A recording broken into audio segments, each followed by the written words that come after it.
And unfortunately, the last 6 months have seen a further deterioration. Many credible reports of rapes, crimes against and affecting children, persecution on a mass scale inflicted against the most vulnerable civilians in Sudan and certainly the most vulnerable people in Darfur. Terror has become a common currency, and the terror is not felt by the people with guns and with weapons, but it is felt by people who are running very often with nothing on their feet, people hungry. And one can just do a simple Google search on our phones, and one will gain a smattering of the types of allegations that are being received by so many communities, civil society organizations, available to every state, every member state of the United Nations, to this Council, and also to my office.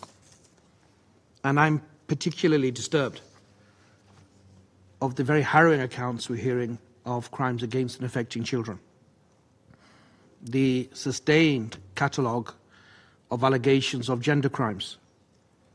And I will say today what I've said previously, that I am prioritizing the allegations regarding these types of crimes.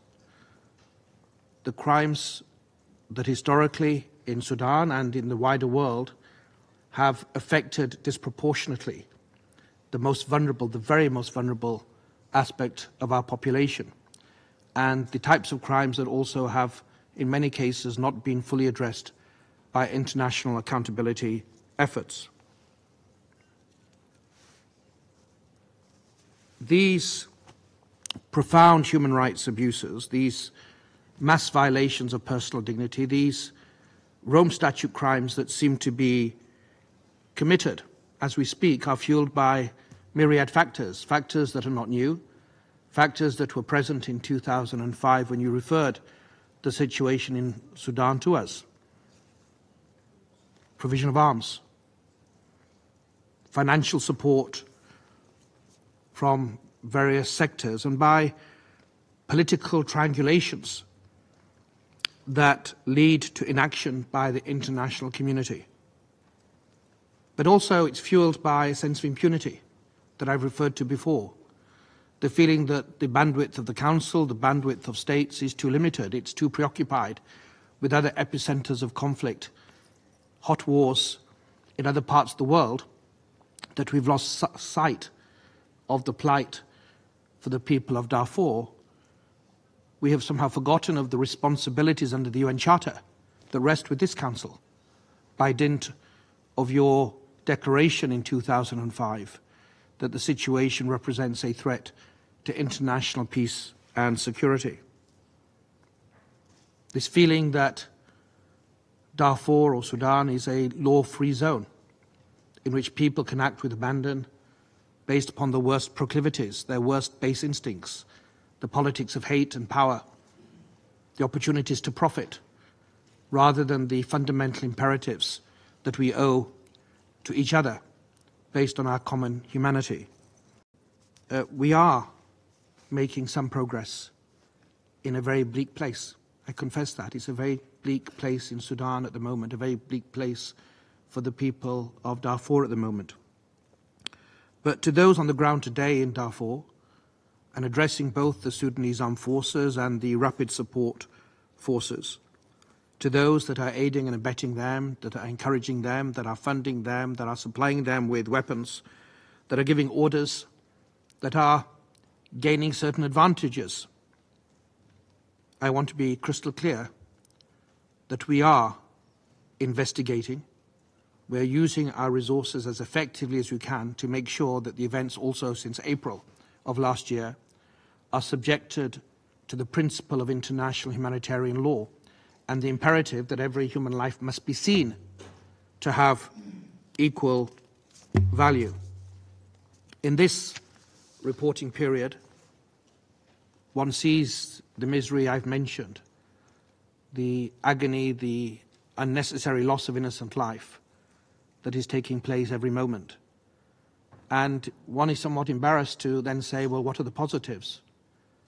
But this is the world in which we operate. This is the terrain in which the ICC has to traverse. There have been positives. In this reporting period, after a great deal of difficulty, finally we had cooperation from Sudan, and the team could enter Port Sudan, and we have managed to collect evidence, and the engagements with General Burhan and his authorities have also allowed a number of long-standing requests to be effected. We've had many long-term significant missions to Chad, and we've been collecting very valuable testimonial evidence from people displaced from their homes who fled for their lives, and they managed to get out and tell the story. And we've been engaging in myriad different ways with Sudanese civil society, whether it's in Europe, whether it's in Africa, in Chad, in the Central African Republic, or in South Sudan. We're trying new ways to engage, to get and preserve their accounts and their stories, to analyze it, and to piece it together, to see what crimes, if any, it shows, and who is responsible for the hell on earth that is being unleashed so stubbornly, so persistently against the people of Darfur. And we've been also deploying technological tools so we can piece together the different types of evidence sets that are available now, from phones, from video and audio recordings that are also proving to be extremely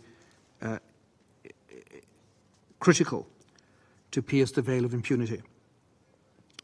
Collectively, Mr. President, investigators, analysts, lawyers, the men and women of our office, with civil society, and with everybody that is willing to join hands, have made some significant progress. And I will be in a position, I believe, where I hope by my next report, I will be able to announce applications for warrants of arrest regarding those or some of those individuals that are the most responsible for what we're seeing at the moment.